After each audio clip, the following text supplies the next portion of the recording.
MS Dhoni पुणी थे IPL Chennai super Kings नेतृत्व नेबे। आज खेला कोलकाता नाइट राइडर्स विपक्ष में अधिनायकत्व करेंगे एमएस धोनी। 2025 आईपीएल रे 5टी मैच खेली सीएसके 4टी पराजय बरण कर नवम स्थान अच्छा।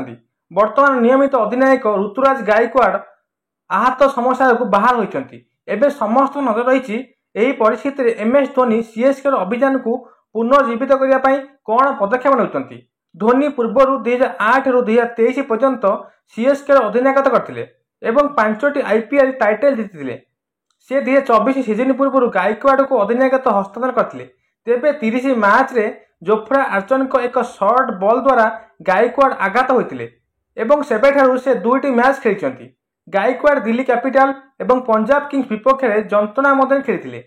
सीएसके डाक्तरी दल खुला कमिया पर ही तांकर एमआरआई कराजियो बोली कहिसंती। एबे सबुठु बड़ खबर है महेंद्र सिंह धोनी होइचंती चेन्नई सुपर किंग्स अधिनायक।